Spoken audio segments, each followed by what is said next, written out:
Salut à tous et à toutes, vendredi 7 novembre 2025, dernier numéro de ce grand journal pour cette semaine, depuis les studios de Swag Radio, dans la capitale des grandes écoles du monde, Boston, Massachusetts, Ehrlich, Dorelas, pour présenter ce grand journal. Joyeux vendredi, bon début de week-end, and thanks God, it's Friday.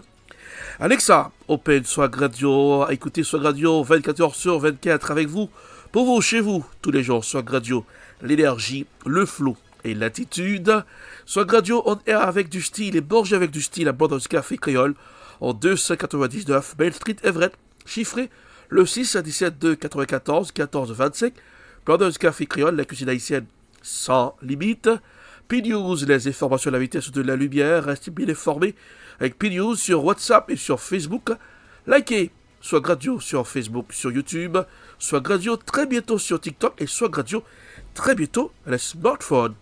Tout de suite, voici les infos.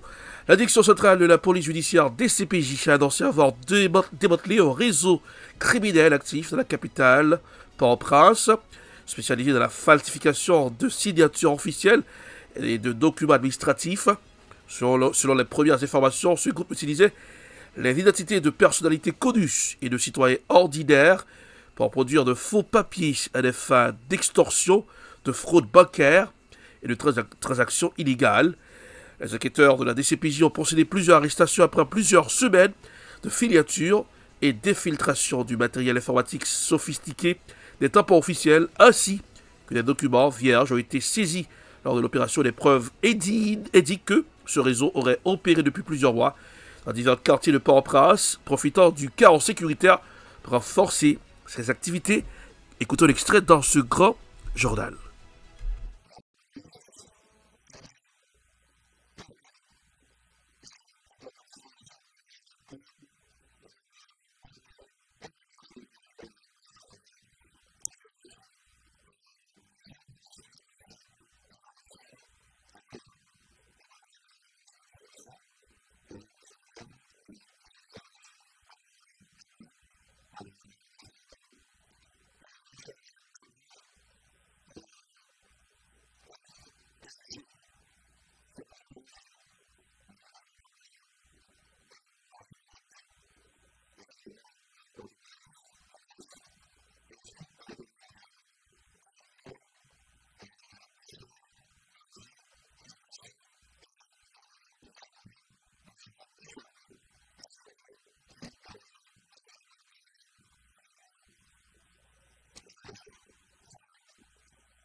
Don de matériel à la police nationale d'Haïti, l'ambassade du Canada en Haïti a remis plusieurs équipements de protection à la police nationale d'Haïti, PNH, afin de renforcer ses capacités opérationnelles.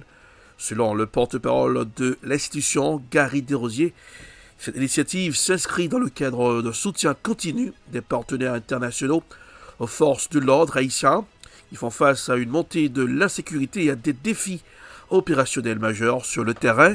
Écoutons Gary Desrosiers devant au micro de la presse. Gagné Canada que la police a recevoir dans Meni ont important d'équipement matériel surtout qu'il a pour défense avec anti-émeute de la part de la Sûreté du Québec qui est financée par MRIF, qui c'est Ministère des Relations internationales de la francophonie.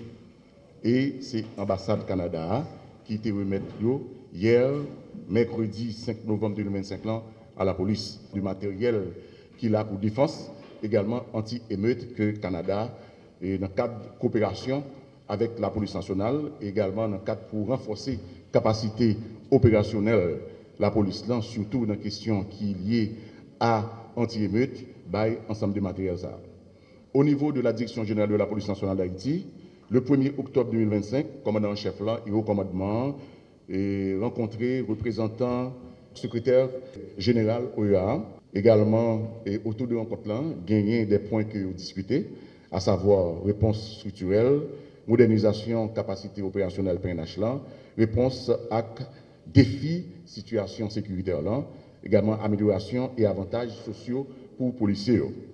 Le 10 octobre 2025, commandant chef là, encore une fois, et au commandement, rencontré ambassadrice République colombienne en Haïti. Ça a été parlé sous question de formation, également renforcement capacité professionnelle policière. Le 23 octobre 2025, commandant chef là, est rencontré avec tout au commandement une délégation Canada en Haïti et qui présidé dans tête c'est M. François-André Giraud, avec représentant permanent Canada à l'ONU, qui c'est M. Bob Ray.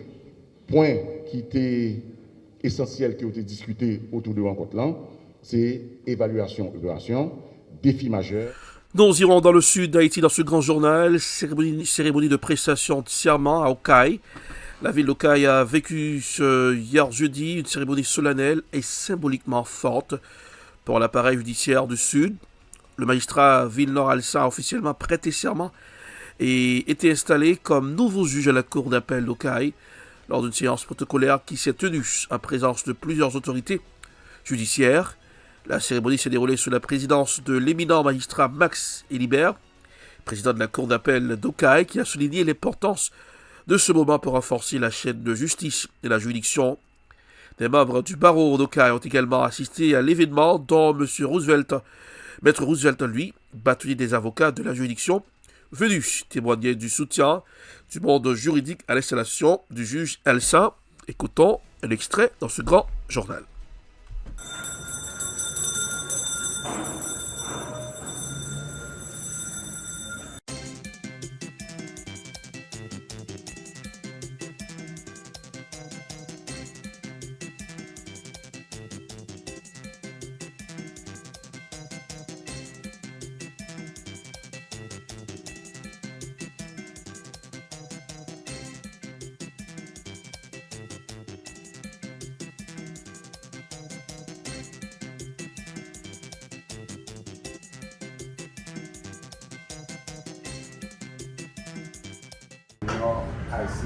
Dans l'enceinte de la cour d'appel de Canada. Dans une certaine mesure, j'ai suivi l'évolution de ce magistrat. Je veux croire qu'il est à sa place. Aujourd'hui encore, la magistrature haïtienne a besoin des magistrats courageux qui n'ont pas peur des dossiers, qui ne sont pas esclaves des politiciens. Des magistrats qui font preuve de diligence dans le traitement des dossiers. Des magistrats qui ont une personnalité et une postérité à protéger. À mon esprit vient automatiquement un grand doyen aquinois qui a marqué la magistrature de la juridiction d'Aquin. Je veux parler du magistrat Gabriel Castor, qui au moment où nous parlons jouit de sa retraite bien méritée comme ancien juge à la cour d'appel de Port-au-Prince. Tout ceci, c'est pour dire, magistrat Alsin, que tu as de qui tenir. Tu as un modèle aquinois. Tu rejoins deux autres collègues qui viennent de la même juridiction que toi. Ce qui veut dire qu'Aquin va peser lourd dans les décisions qui vont être prises désormais. Je veux te dire que j'ai eu le temps, le privilège de travailler dans cette cour. Parlons politique en Haïti, nouvelle secousse dans le paysage politique haïtien. La plateforme Corépad, PA, appelle officiellement le KPT à révoquer sans délai le Premier ministre Alix Didier Fils-Aimé. et a désigné rapidement un nouveau chef de gouvernement selon la structure politique. La situation actuelle du pays ne permet plus l'hésitation ni les calculs, mais exige une action immédiate et responsable. D'après Corepad PA, le pays est dans un état d'égarement total, sans cap, et chaque jour qui passe aggrave la crise nationale sur les plans sécuritaires, humanitaires et institutionnels. Écoutons un extrait dans ce grand journal. Après au fin gaspiller plus passé 4 millions de dollars vêtes dans soi-disant préparation référendum pour constitution, jodi a encore yo vle faire croire que yo capable faire mise en place pour organiser élection juste pour yo capable déchepiller comme trésor public là. Yo tellement conscient des objectifs pour voler ces trois braquets banque yo et premier ministre corrompu qui prend devant pour faire propagande pour élection. Ça plus grave. Là où rentré ministre justice là dans association malfaiteur pour yo ka voler pi bien. Haïti jodi a vignon pays qui pas gain ni alternative ni perspective. Seulement capité 9 têtes là avec premier ministre blanchisseur qui continue à provoquer peuple haïtien. Et stratégie yo c'est marrer yo à gang terroriste yo pour créer un climat la pérez pour empêcher parti politique, société civile qui pas corrompu yo di mot pa yo. Ça plus grave là. Si des branches pouvoir yo mettez yo ensemble pour payer, mais yo pas ouais date 7 février à même façon. Alex DJ Fizé me souhaité membre KPT yo aller tout de suite pour le cas transformer tête li en roi absolu, Jean ça te fait sous roi Ariel là. C'est bien compté, mal calculé. Dans ce sens ça, Premier ministre Voléa mettez en pile cop dehors. Le porte-parole du parti politique Nouvelle Orientation Unifiée pour libérer Haïti, NOLA, Mackenson Fenelus, tire la sonnette d'alarme et appelle à une grande concentration nationale entre tous les acteurs politiques, sociaux, économiques ainsi que les forces vives du pays afin de trouver une alternative consensuelle avant le 7 février 2026. Selon Fenelus, Haïti ne peut pas répéter les mêmes erreurs qui ont conduit à l'impasse institutionnelle actuelle. Écoutons un extrait de ce grand journal. Après 7 février 2026, et que comme on connaît le conseil présidentiel qui est là, il y a des pourparlers qui déjà commencé, parce que pas de personne qui a une formule exacte là dans la tête. Même l'international n'est pas gain. Tout ça que vous faites là, c'est à l'intérieur d'un dialogue collectif.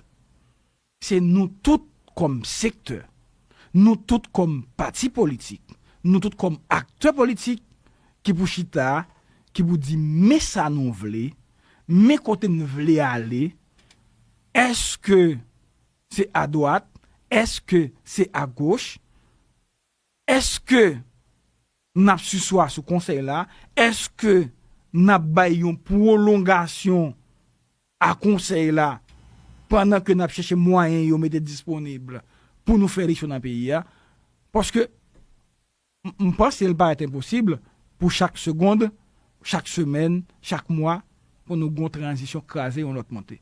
Nous pour arriver dans une situation pas jamais bien élection parce que tout le monde prend goût comme si c'est la règle, comme si c'est la norme pour cette transition pays à gouverner.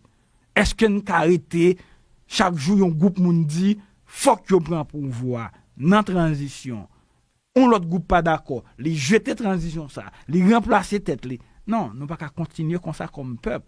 Nous sommes pays démocratique, nous sommes un pays qui est habité par leçons à travers le monde, à travers l'humanité. Faut que nous restions ça nier. Je dis là, c'est dans l'élection pour nous aller. Et c'est ça qui a sauvé le pays. Mais qu'on y a, qui jeune pour aller dans l'élection, dans une situation de sécurité délétère, ça nous est là. Eh bien, faut que tout Haïtien vienne chita sous table là, sous table discussion yo, pour yo dire, mais ça yo pensé, même gens tout, nous pas bailler tête nous mentir.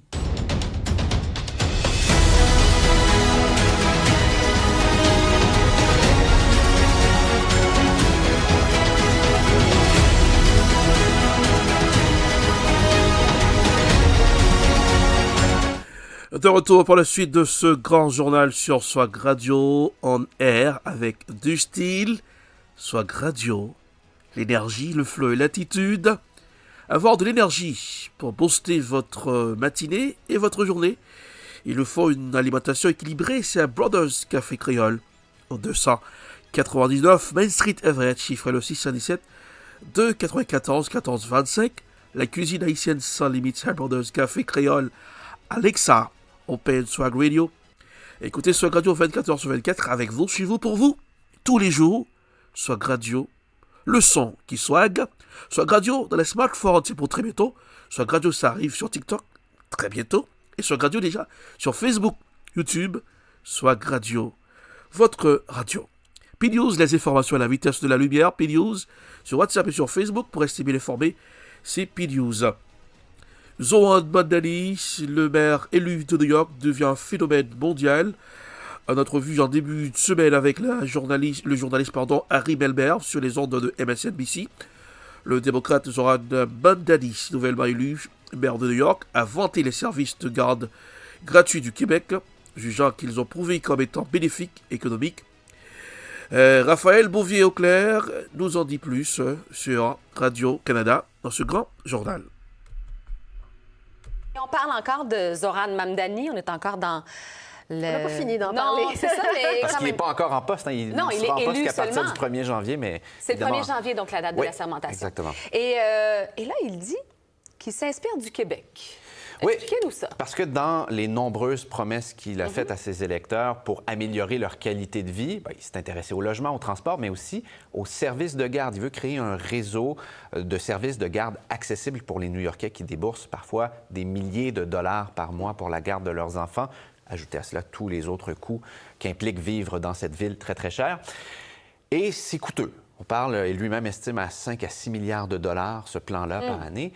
Or, il dit, ces programmes-là, ils finissent par être payants parce qu'on encourage notamment les maires à aller sur le marché du travail. Ça génère des revenus pour les gouvernements.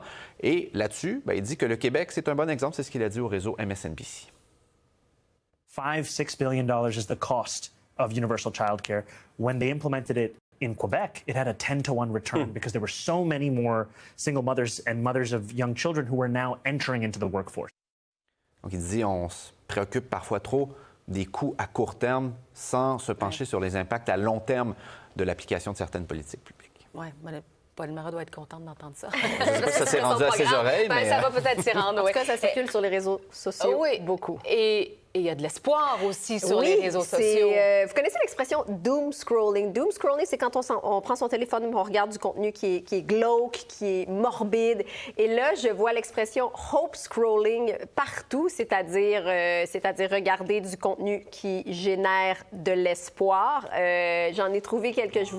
Alors, hope scrolling today because Mamdani is mayor of NYC. Il y a des petites photos aussi. On parle de Hope Court. Ça, c'est plus difficile à traduire, mais c'est toujours associé à Mamdani. Ça veut dire, encore une fois, le court, c'est le cœur, le centre, celui qui génère tout cet espoir, c'est Mamdani. Ça inonde les réseaux sociaux. Pas juste mes algorithmes, je suis allée voir ailleurs également. Et donc, c'est ça, cet espoir qu'on retrouve dans les éditoriaux que les gens disent. Il a gagné, entre autres, parce qu'il a redonné de l'espoir aux New-Yorkais. C'est définitivement une tendance là, sur TikTok, sur Instagram, sur Facebook. Ouais. Merci. Ça l'était dans les rues de New York aussi, je peux vous dire. Oui, vous l'avez senti de la part, évidemment, de ses partisans, de ses électeurs, mais l'idée de proposer quelque chose, c'est de ne pas seulement se présenter en opposition à, par exemple, Donald Trump. Ça fait du bien. C'est ce que disaient les électeurs. C'était bien d'entendre ce type de message. Ça faisait changement, si on veut. Tout à fait. À tout de suite. À tantôt. Les Nations Unies lèvent leurs sanctions contre le président syrien par intérim, Ahmed al-Shara, ancien terroriste. La résolution a été proposée par les États-Unis et approuvée jeudi par 14 voix pour seule. Seule la Chine s'est abstenue, estimant que le Conseil de sécurité de l'ONU n'a pas suffisamment pris en compte la situation sécuritaire fragile en Syrie. Le reportage est signé Euro News. Le Conseil de sécurité des Nations Unies a levé jeudi les sanctions contre le président syrien par intérim, Ahmed al-Shara. Cette résolution proposée par les États-Unis intervient à quelques jours de la première visite officielle du dirigeant syrien à la Maison-Blanche. Ahmed al-Shara était le chef de la milice djihadiste Hayat Tahrir al-Sham, qui a renversé l'ancien président Bachar al-Assad en décembre 2024, après 14 années d'une guerre civile sanglante. Le groupe islamiste a été retiré de la liste américaine des organisations terroristes en juillet. Par la résolution de jeudi, les Nations Unies saluent les efforts déployés par le gouvernement d'Ahmed al-Shara pour lutter contre les groupes terroristes en Syrie, dont Al-Qaïda et l'État islamique. La décision a été approuvée par 14 voix pour et une abstention, celle de la Chine. Pour l'ambassadeur de Pékin, le Conseil de sécurité n'a pas suffisamment pris en compte la situation sécuritaire fragile en Syrie, où des affrontements communautaires ont fait des centaines de morts ces derniers mois.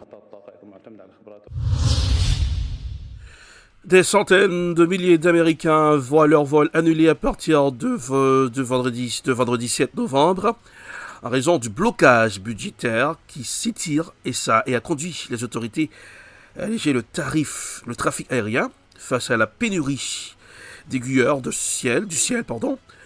Écoutons un reportage signé France 24. Des vols retardés et de longues files d'attente au contrôle de sécurité. Les aéroports américains se préparent à des perturbations encore plus grandes.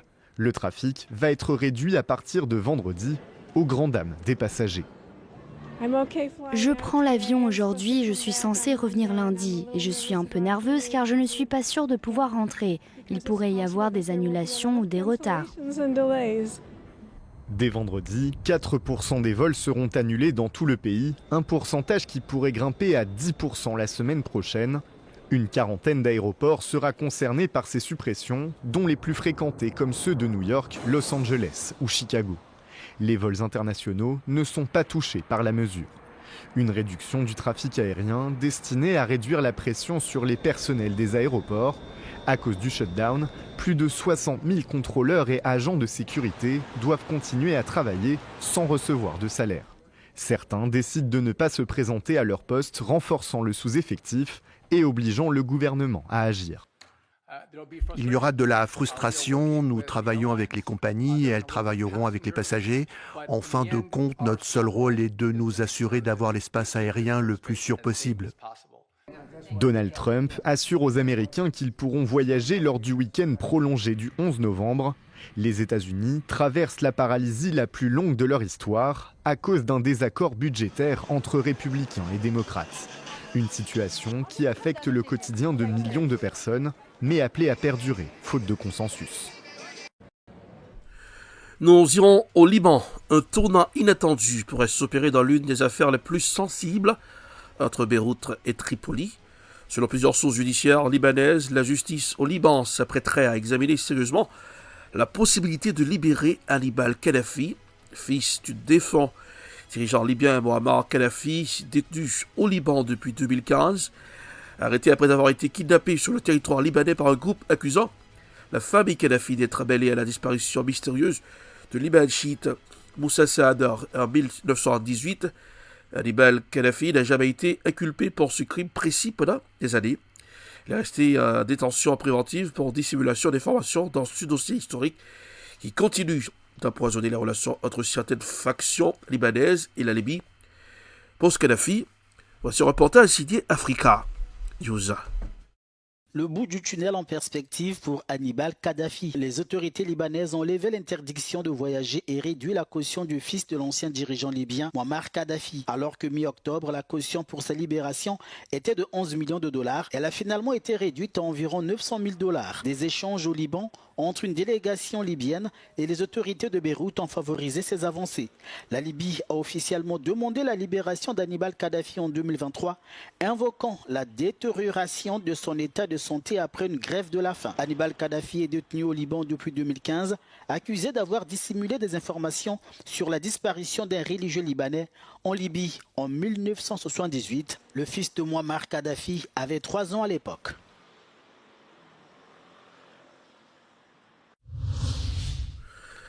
Eh bien, en marge de la conférence inaugurale des partenaires médiatiques du Sud global, Action Najib Gouya, directeur général de Media City Mauritius et du réseau télévisé mondial Afrique, a partagé avec CGTN sa vision d'une collaboration médiatique renforcée entre les nations du Sud. Il est également intervenu en tant qu'invité lors d'une table ronde associée au forum. Pour lui, cette coopération Sud-Sud est la clé pour contrer la domination médiatique Nord et instaurer un ordre mondial plus équitable. Le reportage est signé CGTN News. En fait, la coopération Sud-Sud dans le secteur des médias permettrait de réunir leurs compétences, leur expertise, leurs moyens pour de meilleures coproductions de contenu, pour que le contenu Sud prenne sa place et qui ne soit pas minoritaire par rapport au contenu du Nord qui est encore dominant internationalement. Et je pense qu'actuellement, pas mal d'initiatives Sud-Sud ont abouti à rééquilibrer dans la production du documentaire, du news, du cinéma, et ça donne une place beaucoup plus importante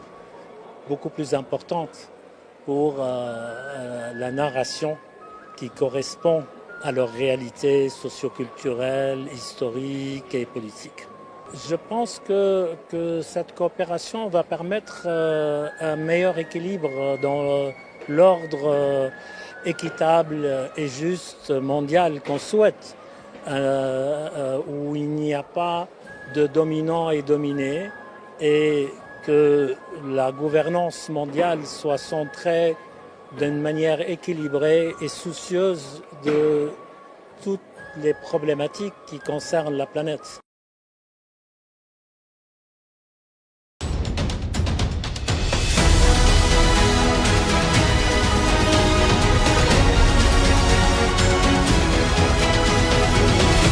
C'est la fin de ce grand journal pour ce aujourd'hui. I know you happy, it's Friday.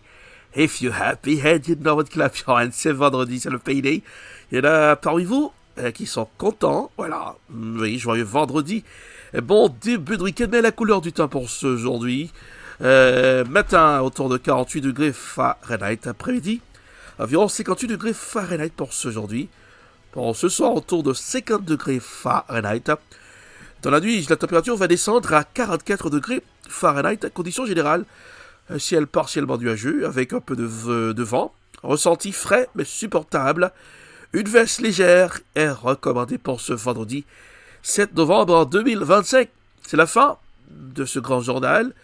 Pour présenter le grand journal sur Swag Radio depuis les studios de Swag dans la capitale des grandes écoles du monde, Boston, Massachusetts, Ehrlich, Dorelas. Pour présenter ce grand journal, Alexa, open Swag Radio, écoutez Swag Radio 24 heures sur 24, avec vous, chez vous, pour vous, tous les jours, Swag Radio, la radio qui swag, le son qui swag, voilà.